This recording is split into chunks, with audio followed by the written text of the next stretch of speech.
the herald in the night. Dost thou lie awake while the world slumbers, counting the tolling of the clock in the silence? Know this truth immediately, before we venture further. Thy sleeplessness is not a failure, nor is it a mere sickness of the flesh that demands a physician's cure. Nay, it is a sealed missive from thy soul, a desperate knocking upon the door of thy consciousness. The wakefulness that plagues thee is a sign that the sacred connection between thy spirit and the great unseen world hath been severed. Tonight, within this moving picture, we shall break the seal of this letter together. We shall uncover the 4 truths of thy sleepless night, the suffering of the restless mind, the hidden causes rooted in thy daily burdens, the cessation of this spiritual disconnect, and the path to restoring the bridge to the divine. Thou needest not fear the darkness any longer, for the very thing that keeps thee awake is the very thing trying to save thee. Art thou ready to listen to the voice within? Let us begin this journey inward. Chapter 1: The Vigil of Shadows. Hark, dost thou hear it? The silence. It is a heavy, thick blanket that covers the world, yet for thee, it feels not like comfort, but like a weight upon thy chest. Thou art lying there, art thou not? Thy body is weary, heavy as a sack of grain left too long in the fields. Thy limbs ache for rest, thy eyelids are heavy, begging to close against the world.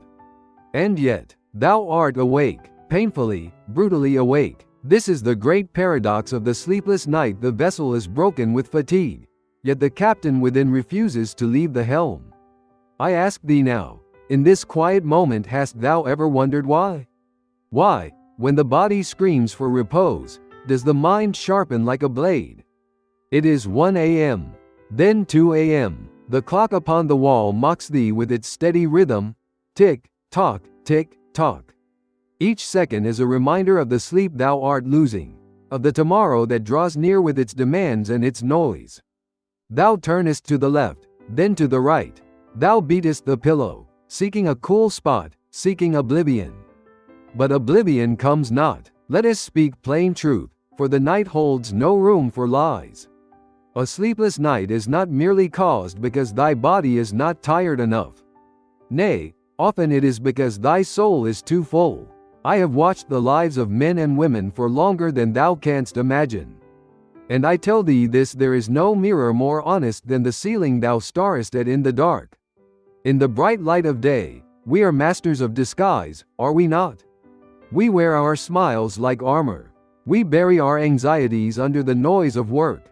We drown our true voices in the chatter of the marketplace and the glow of the screen. I am fine, thou sayest. I am busy, thou sayest. And for a while, the shadows retreat. But the night, the night is different. The night strips away the pretense. The darkness removes the surface of things and leaves only the core. Think of a pond, deep within the forest. During the day, the wind blows, and the ripples on the surface distract the eye. Thou seest only the reflection of the sky, the dancing leaves. But at night, when the wind dies down and the surface becomes like glass, one can see into the depths. And what lies at the bottom? The mud, the stones, the things thou hast cast in there hoping they would disappear. They have not disappeared, my friend. They have merely settled, waiting for the silence to reveal them. That sleeplessness thou feelest, it is not a malfunction. It is the mud of thy soul becoming visible. It is the shadow self, rising to the surface because it can no longer be ignored. Perhaps it is a word thou wished thou had not spoken in anger.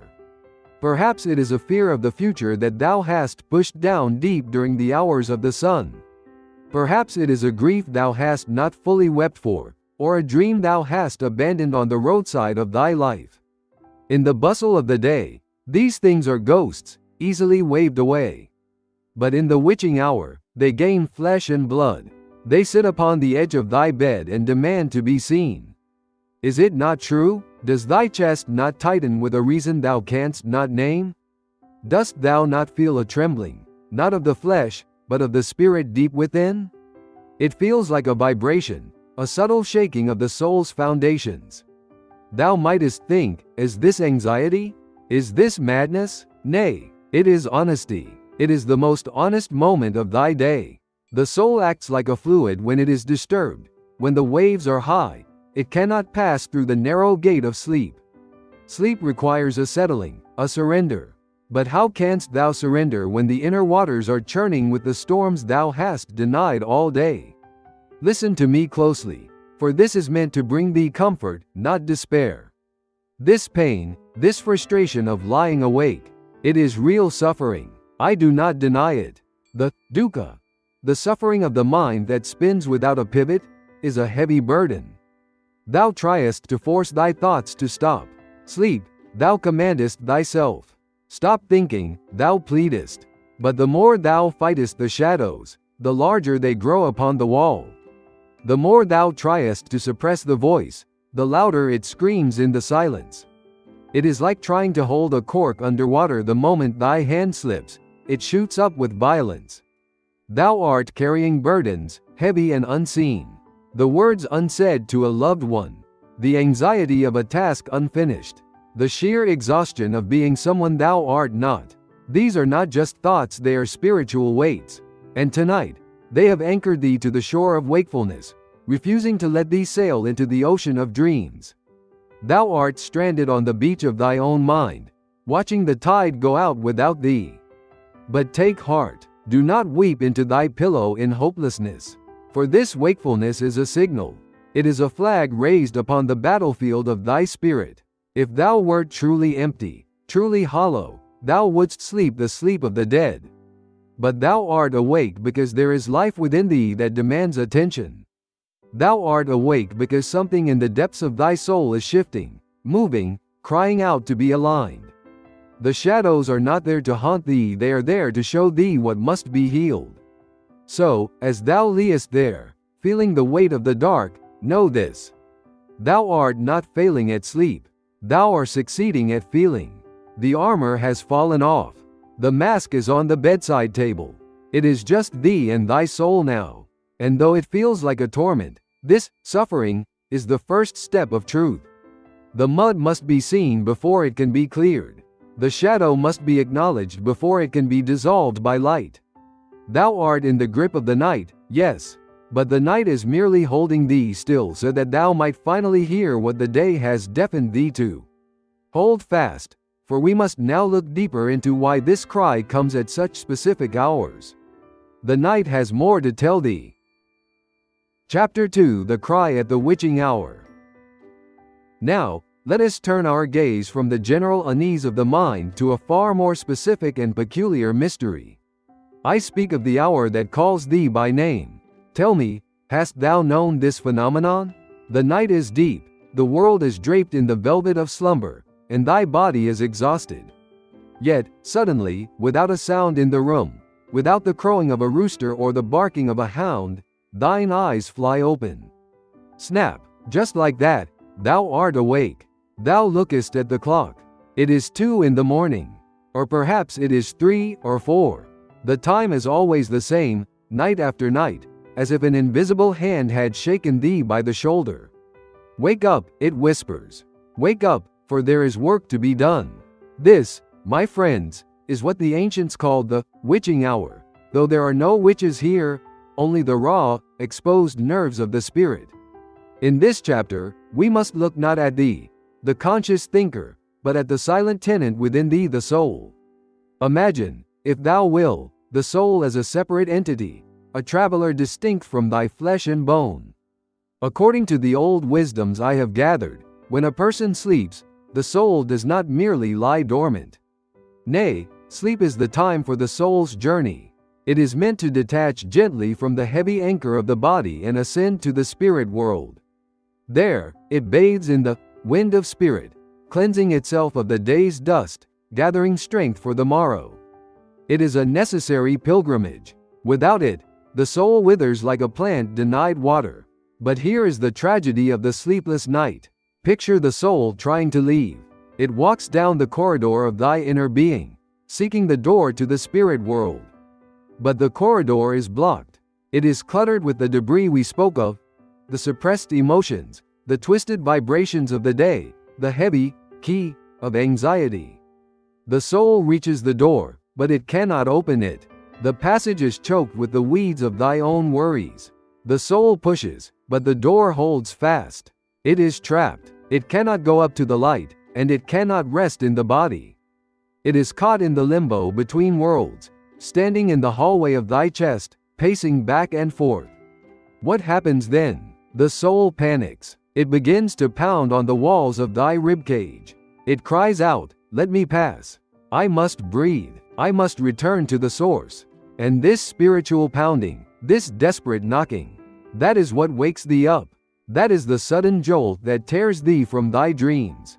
It is not a noise outside, it is the frantic heartbeat of a soul that has lost its way home. Thou feelest it, dost thou not? Sometimes it manifests as a sudden heat rising in the chest, a fire that burns without a fever. Sometimes it is a profound, crushing anxiety that descends out of nowhere. Thou askest thyself, "Why am I afraid? I am safe in my bed." But the fear is not thine, it is the soul's fear of suffocation. And there are times, are there not, when tears spring to thine eyes unbidden? Thou art lying there in the dark, and suddenly, the dam breaks. Thou weepest without a specific sadness. Thou weepest not for a loss thou canst name, but for a heaviness thou canst not explain. I tell thee, these tears are the condensation of the soul's distress. It is the only language the spirit has left when the mind refuses to listen.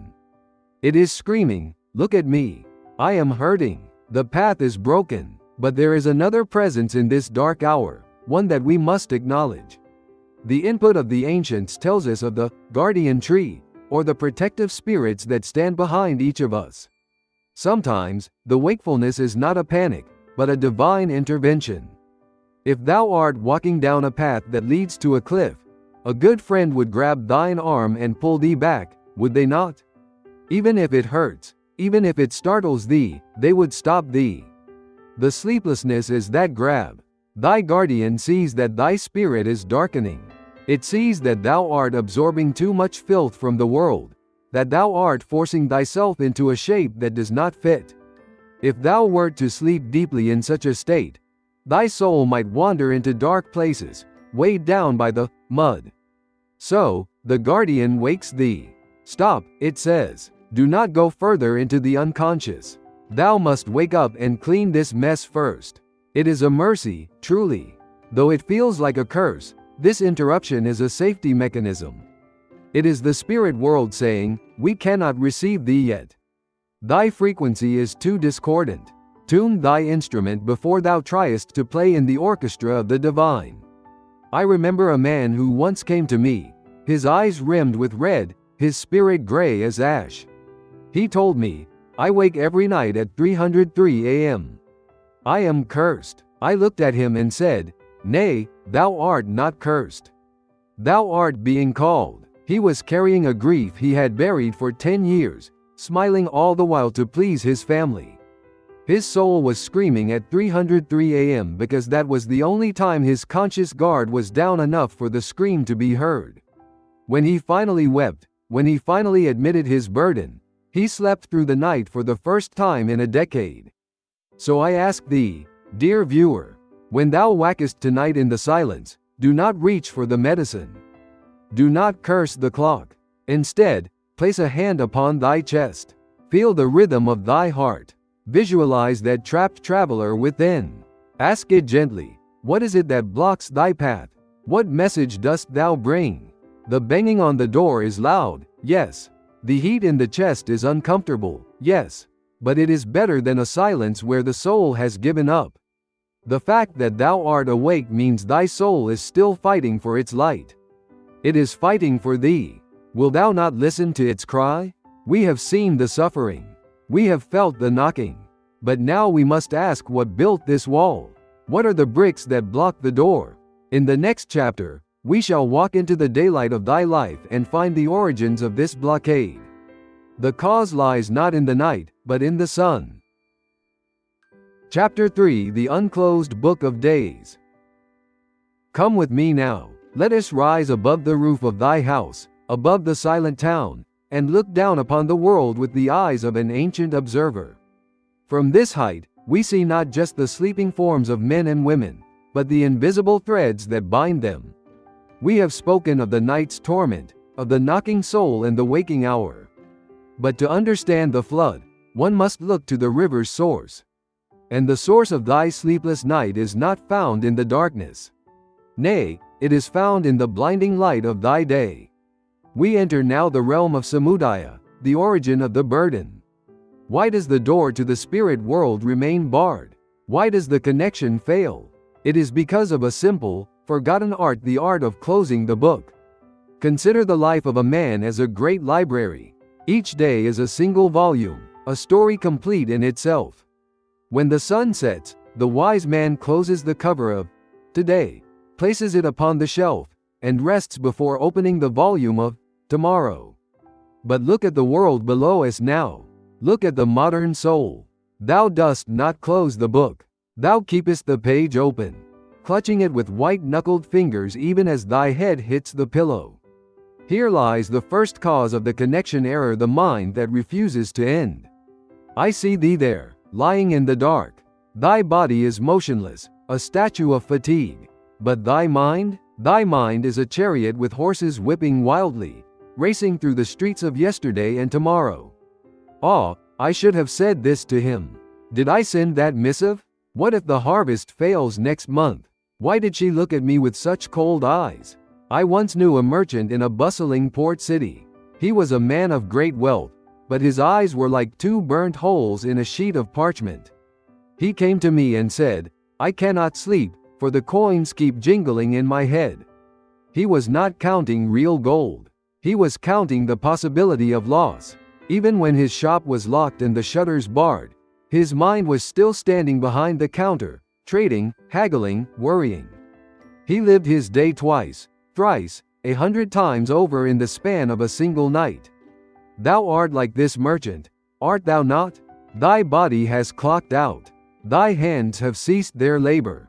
But thy mind has sent no signal of completion to the soul.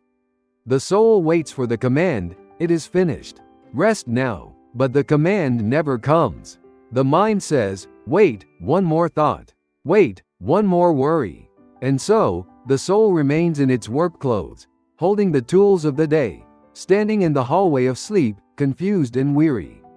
It cannot ascend to the spirit world because it believes it is still required on the earth. The end of day signal is the key that turns the lock. Without it, the door stays shut. Now, look deeper with me. See the flow of energy that surrounds the living. This brings us to the second cause, the imbalance of the flow. In the language of the East, this is called ki, the vital breath, the energy of life itself. Nature, in her infinite wisdom, moves in a rhythm. The tide comes in, the tide goes out. The flower opens, the flower closes. The day is the time of yang, fire, action, outward movement. It is the time to exhale, to push thy energy out into the world, to build, to speak, to create. The night is the time of yin, water, silence, inward return. It is the time to inhale, to draw the energy back into the center, to nourish the roots.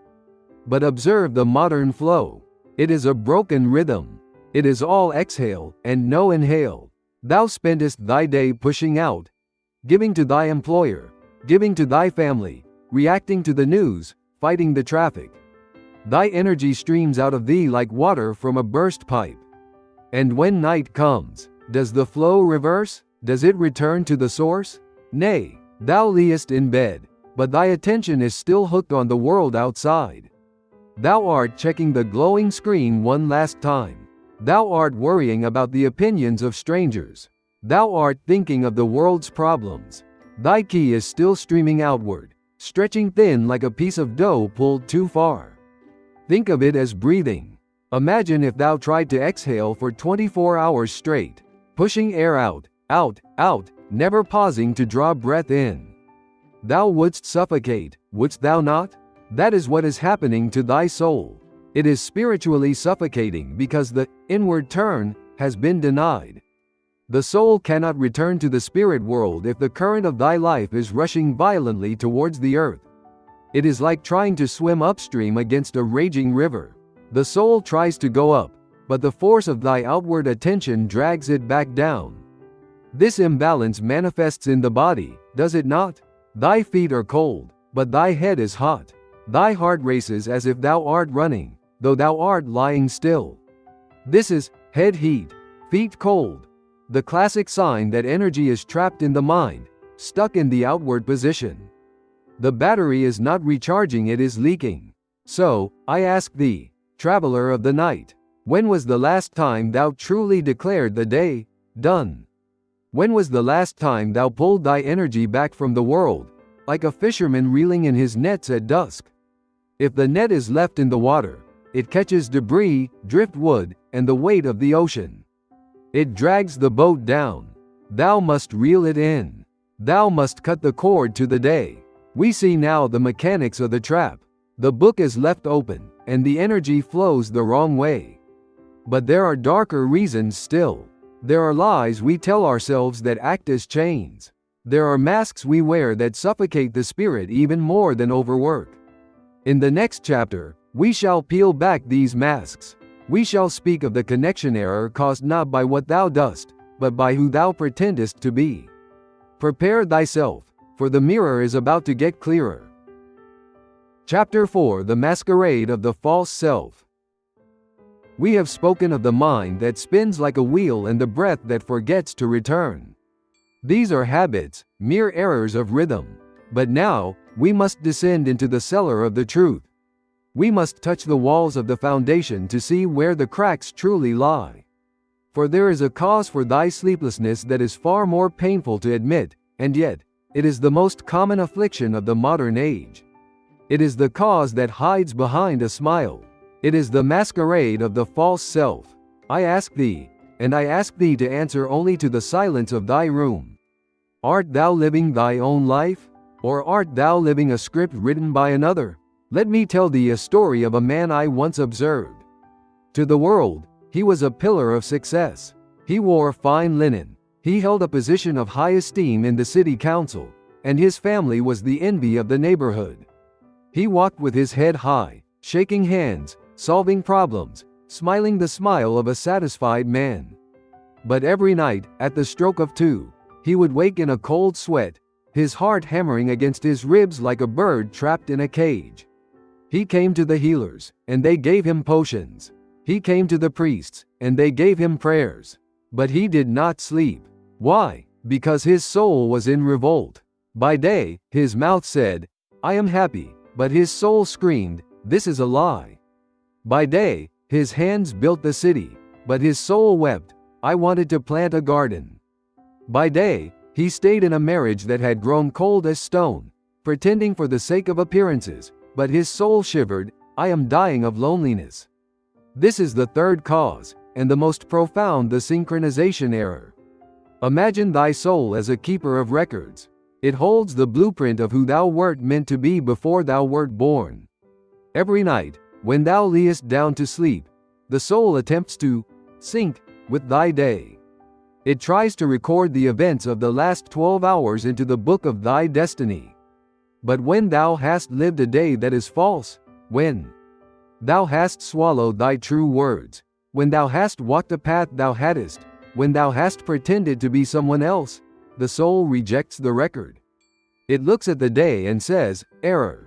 This does not match. This is not my life. I cannot file this away. And because it cannot accept the day, it cannot rest. It rejects the synchronization. Thou mightest fool the world. Thou mightest even fool thy own mind, telling thyself, I am doing this for my family, or I have no choice. But thou canst never, ever fool the soul. The soul is an organ of absolute truth.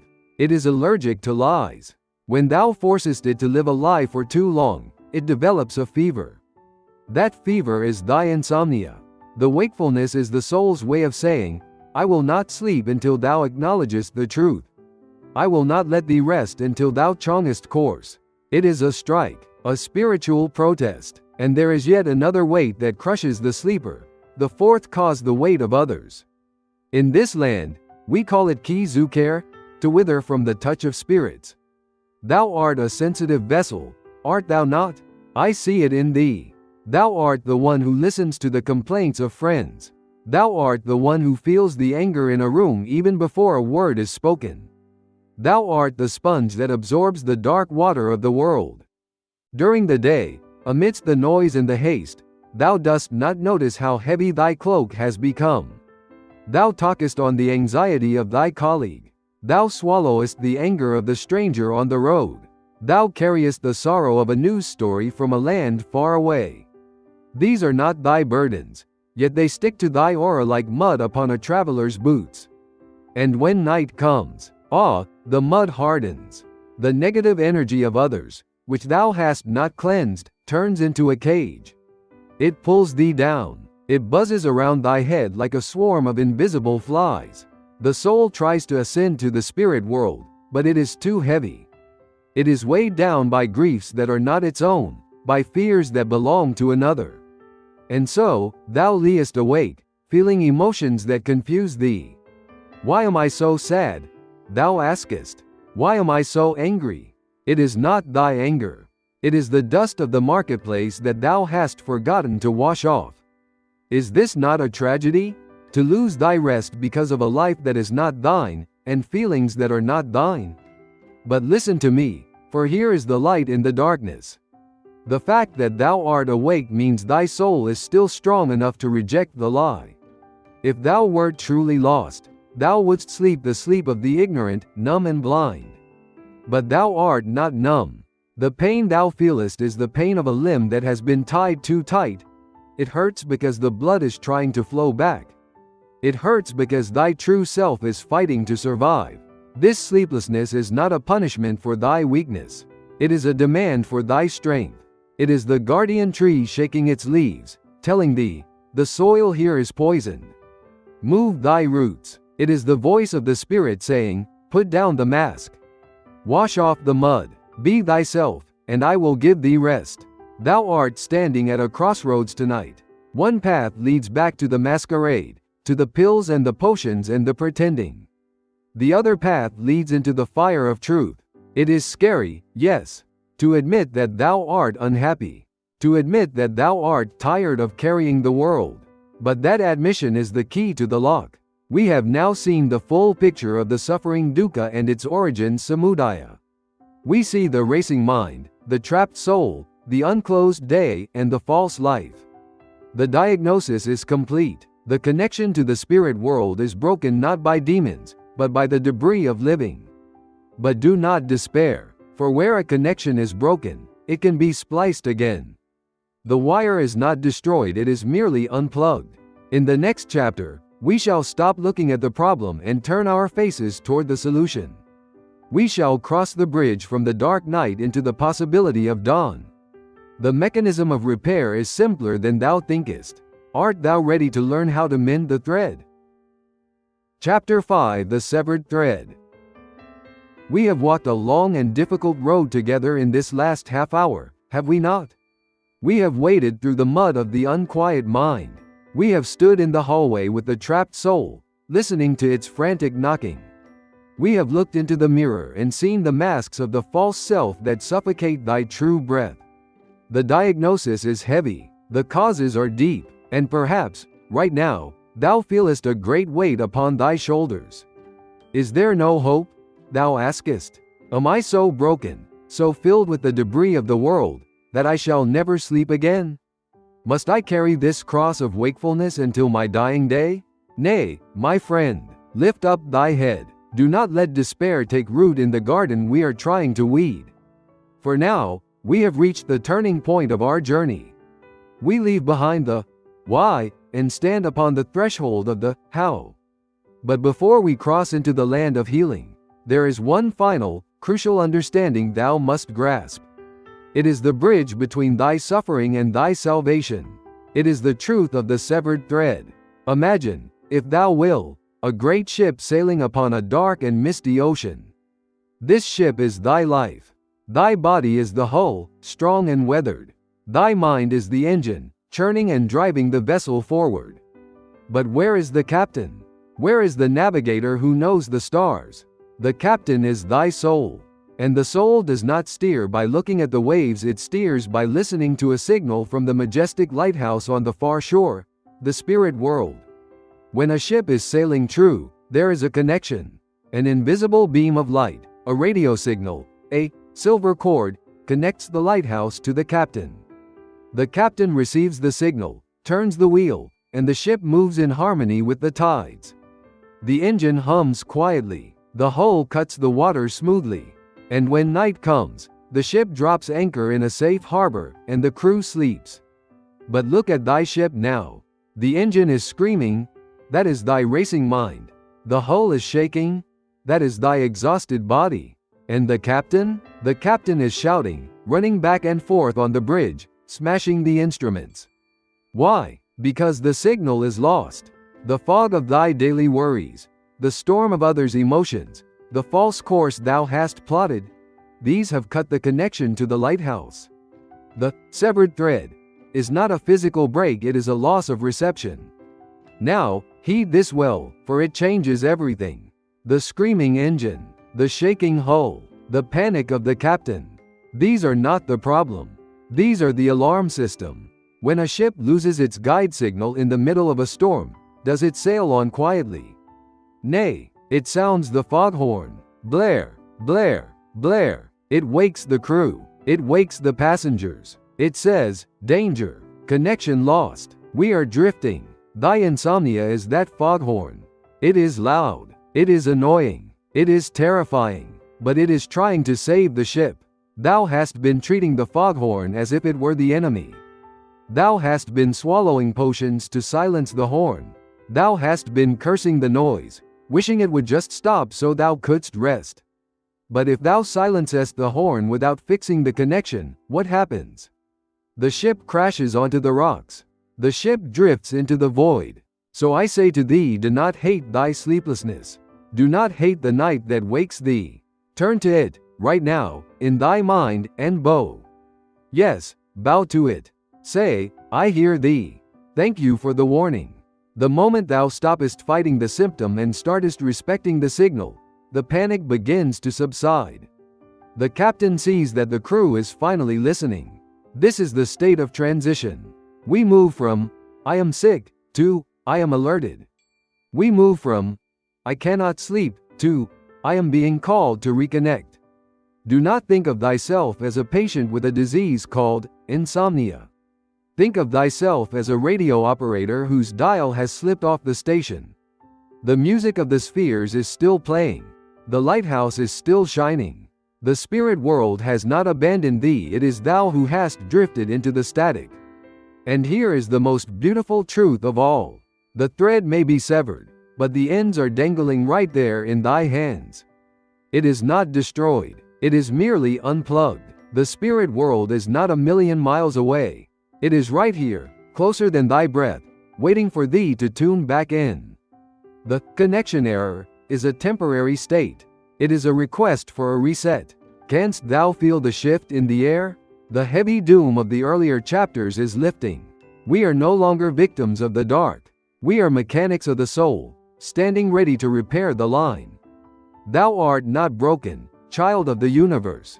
Thou art merely offline. And getting back online does not require a doctor, nor a priest, nor a miracle. It requires only a shift in thy heart. It requires the Four Noble Truths of the Spirit. Recognize the suffering. Understand the cause. Believe in the cure. Walk the path. We have done the first two. We have recognized the suffering dukkha. We have understood the cause samudaya, the unclosed day, the false self, the negative key. Now, we stand ready for the third, the cure nirodha. What does it look like when the thread is tied again? What happens to the soul when the signal returns? It is a vision of such peace that even describing it may lower thy eyelids. In the next chapter, we shall paint the picture of the destination. We shall step onto the shore of true repose. We shall see what true sleep, spiritual sleep, really is. It is not blackness. It is not nothingness. It is a bath of light. Come, let us cross the bridge. The lighthouse is waiting. Chapter 6: The Shore of True Repose. Close thine eyes for a moment, not to sleep, but to see. We have spent enough time in the storm. We have analyzed the crashing waves and the broken rudder. But no captain sets sail merely to fight the sea, he sails to reach the harbor. So, what is the harbor? What is the cure? What does it look like when the thread is tied, the door is open, and the soul is free to move? Let us step into the realm of Nirodha, the cessation of suffering, the state of true repose. Forget for a moment the medical definition of sleep. Forget the talk of REM cycles and brain waves. These are but the shadows of the physical world. In the ancient vision, true sleep is something far more majestic. It is a pilgrimage. It is a nightly return to the celestial home from whence thou camest. Picture this: the day ends, and thou performest the rites of closure, which we shall soon learn. Thy body lies upon the bed, heavy and warm, like a stone resting at the bottom of a clear stream. Thy mind, finally convinced that the day is done, lowers its defenses. The chatter stops, the spinning wheel of thought slows to a gentle halt, and then, the miracle happens. The door within thy chest, the one that was barred by anxiety and false living, swings open without a sound. Thy soul, the traveler within, steps out. It is no longer trapped in the hallway. It is no longer pounding on the walls. It is light. It is unburdened. It rises, tethered only by the silver cord of life, and ascends into the spirit world. And what dost thou find there? The input of the wise speaks of a specific element, the wind of spirit, Rei no K's. Imagine a wind that is not made of air, but of pure energy. It is a breeze of light. It blows through the very transparent substance of thy soul, and as it blows, it strips away the dust of the earth. The anger of the stranger thou met on the road? Gone. The fear of the unpaid bill? Dissolved. The heavy, sticky key of sadness? Washed away. The soul bathes in this wind, just as a weary traveler washes his face in a cool mountain spring. This is the purpose of sleep. It is not merely to rest the muscles, it is to wash the spirit. It is to synchronize thy small, limited self with the great, infinite rhythm of the universe. In this state, there is no, I am worried. There is only, I am. There is no, I must. There is only, I exist. The battery is not just holding a charge, it is being replaced with a new source of power. Do you remember what this feels like? I ask thee to reach back into the archives of thy memory. Think of when thou wert a child. Dost thou recall playing in the sun until thy legs trembled with good fatigue? Dost thou recall falling into bed and knowing nothing until the sun hit thy face the next morning? That black, velvet nothingness, that was the soul fully departed, fully immersed in the source. When thou wokest up, the world looked new, did it not? The colors were brighter, the air smelled sweeter. Why? Because thou hadst literally been renewed. Thy soul had returned from the high peaks of the spirit world, bringing fresh mountain air back down into the valley of the body. This is the state we are aiming for. This is the promise that awaits thee. It is a sleep where the connection error is replaced by connection established. It is a sleep where the guardian tree does not need to shake thee awake, for thou art already safe in its branches. It is a state where the silence of the night is no longer a void to be feared, but a womb to be held in. Canst thou see the reflection of the moon on the water? In the earlier chapters, the water was muddy and turbulent. But here, in the state of true repose, the water of the mind is still. The reflection is perfect. The moon above the spirit and the moon below the soul are one. There is no distortion. There is no noise. Only peace. Deep, resonant peace. Some of thee may think, this sounds like a fantasy. I have not slept like that in years. My water is a whirlpool. My wind is a hurricane. I am too old, too broken, too busy to find this shore. Nay, cast those thoughts into the fire. This state is not a luxury reserved for saints and sages. It is thy birthright. Every human being is built for this journey. The door is there. The hinges are oiled. The wind is blowing. The only thing stopping thee is the debris piled in front of the door. And debris can be moved. Debris can be cleared. The cessation of thy suffering is not a matter of if, but when. The spirit world has not rejected thee. It is waiting for thee with the patience of eternity. It wants thee to come home every night. It wants to wash thee clean. And now that we have seen the destination, now that we have tasted the cool air of the summit, we must look at the map. How do we get there from here? How do we clear the mud? How do we close the book? How do we quiet the mind so the door can open? The time for theory is over. The time for action has come. We enter now the realm of Magga, the path. I have 5 keys to give thee. 5 ancient, simple keys that will unlock the door we have been staring at for so long. The first key lies in the palm of thy hand and the rhythm of thy breath. Art thou ready to learn the rite of the setting sun? Let us begin the climb. Chapter 7: The Rite of the Setting Sun. We stand now at the beginning of the path Magga. The summit is visible, the shore of true repose, but between here and there lies the rocky terrain of thy habits. To reach the peace we spoke of, thou dost not need to become a monk on a mountain. Thou dost not need to abandon thy family or thy labors. Nay, thou needest only to learn the art of the boundary. Thou must learn to draw a line in the sand of time and say, here, the day ends. Here, the night begins. This brings us to the first and most vital practice, the rite of the setting sun. Or, in the simple language of the soul, closing the day. I once knew an old farmer who lived in a valley where the rain was unpredictable and the soil was hard. He toiled from dawn until dusk, his back bent, his hands stained with the earth. By all accounts, he should have been a man of great worry. Will the crops survive? Will the frost come early? Yet, this man slept like a babe in a cradle every single night.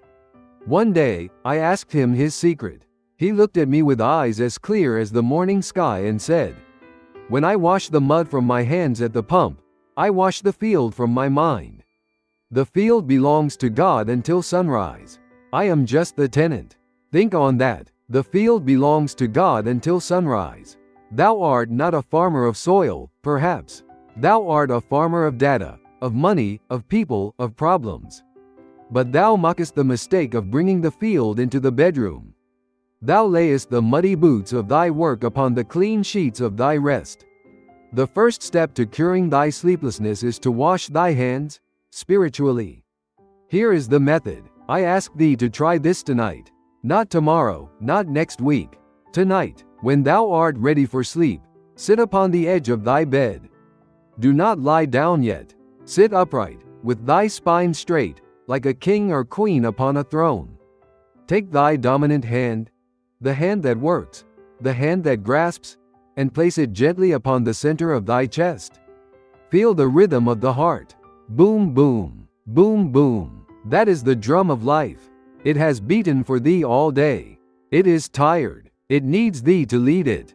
Now, close thine eyes and speak these words. Thou mayest speak them aloud or in the silence of thy mind, but thou must mean them with every fiber of thy being. Today is finished. It sounds too simple, does it not? Is that it, thou askest? Just 3 words? Do not be deceived by simplicity. These words are a command code to the soul. When thou sayest, today is finished, thou art driving a stake into the ground. Thou art telling the racing mind, the race is over. Stop running. Thou art telling the anxious heart, the battle has ceased. Put down the shield. Think of the events of the day. Perhaps thou madest a mistake. Perhaps thou left a task undone. Perhaps someone spoke harsh words to thee. Visualize these things as heavy stones thou art carrying in a sack. With thy hand upon thy chest, imagine taking that sack and setting it down outside the door of thy mind. Say to thyself, I did what I could. What is done is done. What is undone waits for tomorrow. This is crucial. Thou art not abandoning thy duty. Thou art simply acknowledging that this specific shift is over. Even the sun knows when to set. Why dost thou try to shine for 24 hours? There is a breathing technique that accompanies this rite. It is the breath of release. While thy hand is still upon thy heart, take a deep breath in through the nose. Imagine thou art inhaling the cool, silver light of the moon. Hold it for a moment. Then, exhale through the mouth with a soft sound, ha. As thou exhalest, imagine black smoke leaving thy body. This smoke is the frustration of the day. It is the key that has stagnated. It is the unfinished sentences and the unrequited expectations. Push it out. Empty the vessel. Today is finished. Say it until thou believest it. There are those among thee who will fight this. Thy mind will say, but I forgot to email him. But I must figure out the money for next month. Answer the mind gently but firmly. That belongs to tomorrow's volume. Tonight's book is closed. If thou doest not perform this rite, what happens? Thou carriest the ghosts of today into the dream world. And the soul, seeing that thou art still clutching the sack of stones, cannot fly. It stays grounded, dragging the weight through the shallow waters of restless sleep. But when thou declarest the end, the soul feels the release. Ah, it says, the Master has released the burden. I am free to go. This is the power of intention. It is the difference between passing out from exhaustion and entering sleep with dignity. The old farmer washed his hands. Thou must wash thy spirit. The water is thy breath. The soap is thy word. Today is finished. Once thou hast closed the book of the day, thou must look at the library in which thou sleepest. For even a closed book cannot rest in a room filled with noise and chaos. The space around thee matters as much as the space within thee. In the next chapter, we shall turn our eyes to the sanctuary of the chamber. We shall speak of the air, the bed, and the invisible dust that gathers in the corners of thy room. Thy bedroom is not just a room, it is a temple. Art thou treating it as such? Let us prepare the physical space for the spiritual journey. Chapter 8: The Sanctuary of the Chamber. We have closed the book of the day within thy mind. We have declared, today is finished. But now, open thine eyes and look around thee. Look at the room in which thou liest. Is it a sanctuary, or is it a warehouse of thy worries? The ancients understood a truth that we moderns have forgotten. The environment does not just surround the sleeper, it enters the sleeper. Thou canst not expect to drink clear water from a dirty cup. In the same way, thou canst not expect a pure soul to rest easily in a room thick with the dust of the world. This brings us to the next step on the path creating the sanctuary. I speak not of feng shui or the arrangement of furniture, though these have their place. I speak of the invisible atmosphere, the key that hangs in the air like smoke.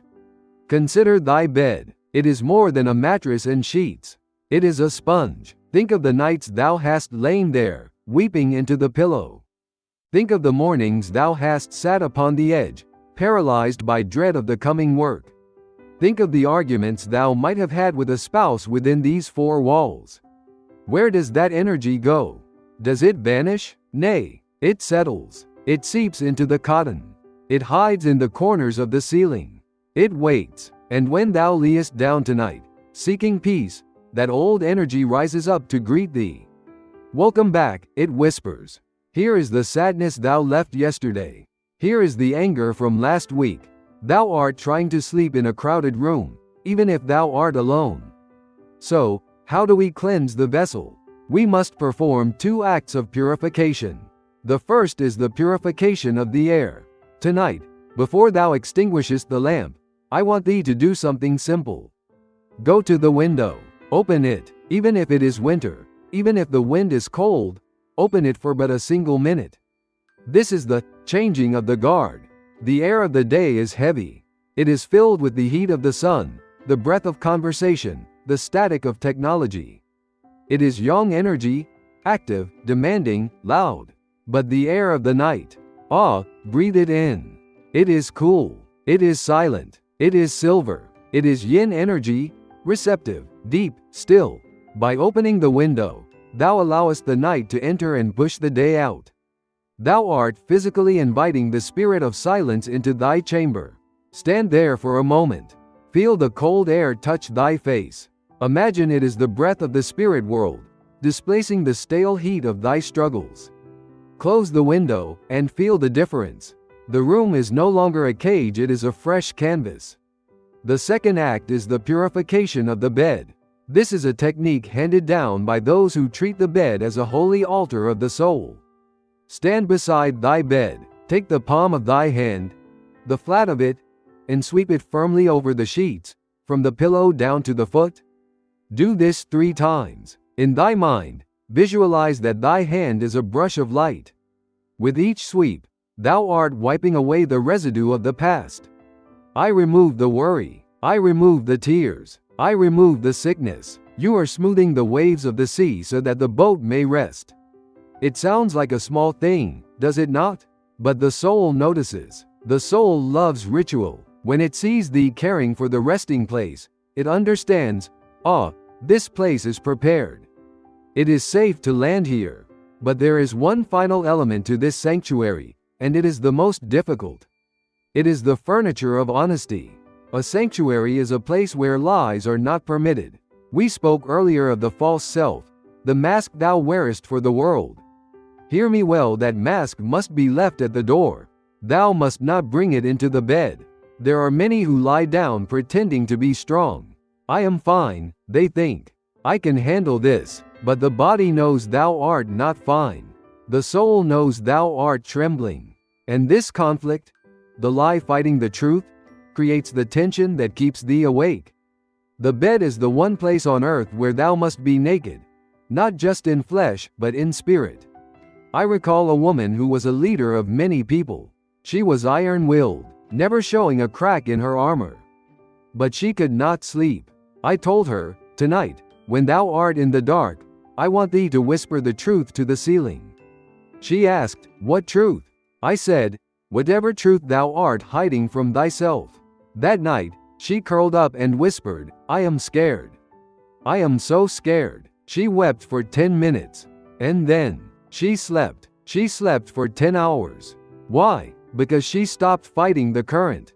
She admitted the truth, and the soul said, finally, now we are synchronized. So, I ask thee, what is the truth thou art carrying tonight?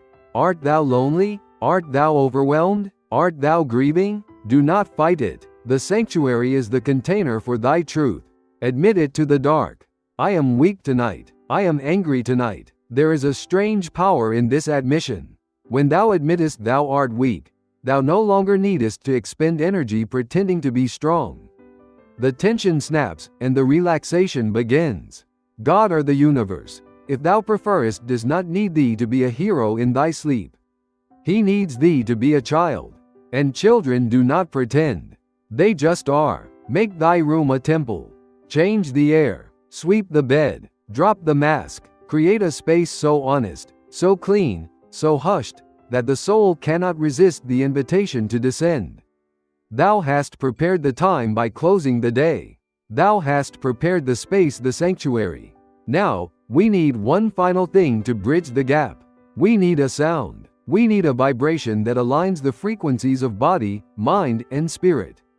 In the next chapter, we shall learn the spell of acceptance, the words that vibrate with the frequency of deep sleep. Are thou ready to speak the language of the soul? Chapter 9: The Spell of Acceptance. We have set the stage. The day is closed. The room is purified. The mask is dropped. Thou art lying in the sanctuary, wrapped in the silence of the night. But there is one final barrier, is there not?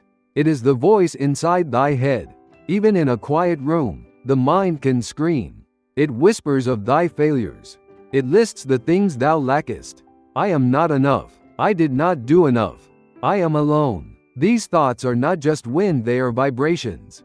And these dark vibrations act like static interference, scrambling the signal between thy soul and the spirit world. To cut through this static, we need a signal that is stronger. We need a sound that orders the chaos to be still. We need a spell. Do not be alarmed by the word spell. I do not speak of magic potions or witches' cauldrons. I speak of the ancient truth that, in the beginning was the Word. Words are energy. Words are the captains of reality. When thou sayest, I am tired, thy body obeys and becomes heavy. When thou sayest, I am anxious, thy heart obeys and beats faster. So, what happens when thou sayest, I am incomplete? The soul obeys, and remains restless. Tonight, I wish to give thee a phrase. It is a simple phrase, handed down from the teachings of the great sage, Onisaburo Deguchi. It is a power word, designed to synchronize the body, the mind, and the soul in a single instant. Are thou ready to hear it? Here are the words. Today, I have lived fully. Is that it? Thou askest again. Just a sentence? Do not underestimate the weight of these syllables. Let us dissect the anatomy of this spell. Today, I have lived fully. In the original tongue, it carries the meaning of ikakita. I have used up my life force for this day. I have squeezed the orange dry. I have nothing left to give, and that is good. Why is this phrase so powerful? Because it is a declaration of sufficiency. The modern disease, the root of thy insomnia, is the feeling of lack. I lack time. I lack money. I lack love. This focus on what is missing creates a vacuum in the soul, a hunger that keeps the spirit foraging in the dark when it should be resting. But when thou sayest, I have lived fully, thou art flipping the switch. Thou art telling the universe, I am full. I am complete. I have done my part. There is a profound vibration in affirmation. Imagine a great temple bell. Gong. When that bell is struck, does the birdsong continue? Does the wind matter? Nay. For that moment, the only reality is the sound of the bell. It unifies everything within its range. This phrase is thy bell. When thy mind starts to chatter about tomorrow's worries, strike the bell. Today, I have lived fully. When the regret of the past creeps in, strike the bell. Today, I have lived fully. Now, I hear thy hesitation. I hear the skeptic in the back of thy mind saying, but director, I had a terrible day. I made mistakes. I was lazy. I shouted at my children. How can I say I lived fully? That would be a lie. Listen to me closely. Living fully does not mean living perfectly. It does not mean thou wert a saint. It does not mean thou wert productive. It means thou wert alive. Did thou breathe? Then thou lived. Did thou feel sadness? Then thou lived. Did thou make a mistake and feel regret? Even that is part of the rich tapestry of life. Thou hast experienced the spectrum of existence today. Thou hast burned the fuel of life. Therefore, thou hast lived fully. The soul does not judge thee by thy productivity. That is a human invention. The soul judges thee by thy experience. And if thou art here, breathing, lying in this bed, thou hast succeeded at being alive for another day. Recognize this success. Honor it. There is another layer to this spell, for those who wish to go deeper. If the air in thy room feels particularly heavy, or if thou feelest the key of others clinging to thy skin, there is an ancient prayer of cleansing. It is the great purification. Thou needest not memorize the whole scroll. Just these words will suffice. Amatsu kami, cleanse me. Purify me. Gods of heaven, wash me clean. Imagine a waterfall of white light pouring over thy head, washing away the black soot of the world's negativity. The soul loves this imagery. It responds to it instantly. But for tonight, let us focus on the synchronization. Here is the practice. Thou art in bed. The room is aired. The day is closed. Lie on thy back. Take a deep breath, and as thou exhalest, say the words. Whisper them to the pillow. Today, I have lived fully. Say it again. Today, I have lived fully. And a third time, with finality. Today, I have lived fully. Feel what happens in the body. The shoulders drop. The jaw unclenches. Why? Because the soldier has been given permission to stand down. The war is over for the night. The sync is complete. The soul looks at the mind and says, agreed. We are done. The mind looks at the body and says, agreed. Rest now. And the door to the spirit world, which was stuck fast, clicks open. This is the power of the spell of acceptance. It is the acceptance of thyself, just as thou art in this moment. Not the future you, who is better and richer, but the you, who is here, tired and worn. That you is worthy of rest. That, you, is worthy of the spirit wind. We are almost there, traveler. The door is open. The path is clear. But there is one final instruction before I leave thee to the silence. It is the instruction for the morrow. For how we wake determines how we sleep. We must ensure that when thou returnest from the spirit world in the morning, thou dost not pick up the same heavy burdens immediately. We must learn to walk in the light. Let us proceed to the final step of the path. Chapter 10: The Walk in the Light. We have reached the final turning of the road. We have learned how to close the day. We have learned how to purify the chamber. We have learned the spell that synchronizes the soul. If thou followest these steps tonight, thou shalt surely find the door to the spirit world open. But there is one question that remains, is there not? What of tomorrow? What happens when I wake up and step back into the chaos that broke me in the first place? It is a wise question. For a gardener does not merely weed the garden once and then abandon it to the wild. He tends to it every day. And so, this final chapter is not about the night. It is about the day. It is about the walk in the light. For hear this truth: the quality of thy sleep is determined long before thy head touches the pillow. It is determined by how thou spendest the coin of thy spirit under the sun. Thou art a vessel of energy, my friend. When thou wakest in the morning, thy cup is full, or it should be, if thou hast slept well. This energy, this key, is thy life force. It is the fuel for thy work, thy love, thy creativity. But look at how the modern man spends this coin. He throws it away. He pours it into sieve-like buckets. He allows thieves to reach into his pocket and take it. I ask thee, who are the thieves in thy life? Thou knowest them. They are the people who leave thee feeling heavy after a mere moment of conversation. They are the energy vampires who drink thy sympathy, thy patience, and thy time, giving nothing in return but complaints and darkness. Perhaps it is a colleague who does nothing but gossip. Perhaps it is a friend who treats thee as a dumping ground for their endless crises. Thou listenest, thou noddest, thou sayest, "Oh, that is terrible." And thou thinkest thou art being kind. But thou art not being kind, thou art being drained. Thou art absorbing their heavy, muddy key. And when night comes, who has to process that mud? Thy soul. Thy soul has to spend the precious hours of sleep scrubbing off the dirt thou allowedst others to throw upon thee. No wonder it cannot ascend. It is too busy doing laundry. So, the first command of the day is this: guard thy gate. I do not ask thee to be cruel. I do not ask thee to sever ties with everyone who is suffering. But thou must wear a shield. When thou encounterest these thieves, imagine a wall of glass between thee and them. Listen, yes. Be polite, yes. But do not let their words enter thy chest. Do not take their burden home. Shorten the conversation. Step back. Save thy coin for those who trade in light. The second command is stop the friction. There is a friction that happens when thou actest against thy own nature. Every time thou sayest, yes, when thou meanest, no, thou createst a spark of friction. Every time thou smellest when thou art angry, thou createst friction. This friction builds up heat in the engine of the soul. By nightfall, the engine is overheating. The mind races because it is trying to cool down the lies of the day.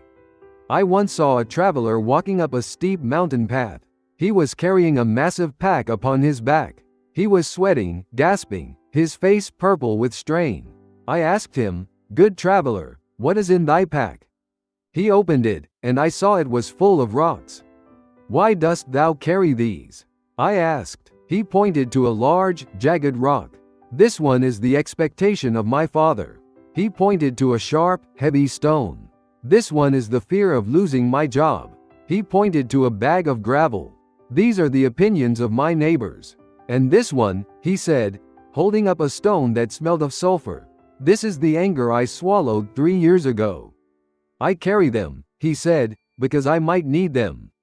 Thou art that traveler. Thou art climbing the mountain of life, carrying rocks that do not belong to thee, or rocks that should have been dropped miles ago. And then thou wonderest why thou canst not rest at the summit. Thou canst not rest because the weight is crushing thy lungs. Here is my challenge to thee for tomorrow. I want thee to drop one rock. Just one. Find one thing in thy day that feels like a lie. Find one obligation that drains thee without purpose. Find one conversation that poisons thy spirit. And stop it. Cancel the appointment. Say no to the request. Walk away from the gossip. Just one thing. When thou droppest that rock, thou wilt feel a strange sensation. Lightness, a sudden intake of breath. Awe, thy soul will say, I can breathe again. And that night, tomorrow night, when thou liest down, there will be less mud to wash. There will be less static to clear. The connection to the spirit world will be instant. The walk in the light is not about being a holy person. It is about being an efficient custodian of thy own spirit. It is about respecting the God within thee enough to say, I will not pollute this temple. If thou treatest thy day with respect, the night will reward thee with peace. The day and the night are husband and wife. They must love each other. They must support each other. Do not abuse the day and expect the night to comfort thee. So, go forth into the morrow with a new pair of eyes. See the energy flows. See the rocks. See the thieves. And navigate thy ship with the wisdom of a captain who knows that the harbor is waiting. Thy sleep is precious. It is the battery of thy existence. Protect it with the ferocity of a lioness protecting her cubs. We have walked the path together, thou and I. We have diagnosed the suffering. We have found the cause. We have seen the cure. We have learned the way. The journey of the script is ending, but thy journey is just beginning. The night is no longer a monster under the bed. It is a friend waiting to embrace thee. Conclusion: the dawn of the awakened soul. The night is no longer a void of darkness, but a sanctuary for thy restoration. We have traveled through the shadows and discovered that the wakeful hour is but a cry from a soul yearning for its true home. Thou hast learned that by closing the heavy book of the day, purifying thy chamber of the world's dust, and speaking the truth to thine own heart, the path to the spirit world opens once more. Remember, the insomnia was never thy enemy, it was a guardian pulling thee back to thy true self. Thou art not broken, thou art merely awakening to a deeper need. Possess now the tools we have shared: the breath of release, the word of completion, and the courage to live authentically. Trust in the silence. Trust in the guidance that comes when the world is still. Go now, release the burdens of the sun, and let the gentle winds of the spirit carry thee into the deep, healing waters of sleep. Rest well, beloved soul. Thank you for watching. With gratitude.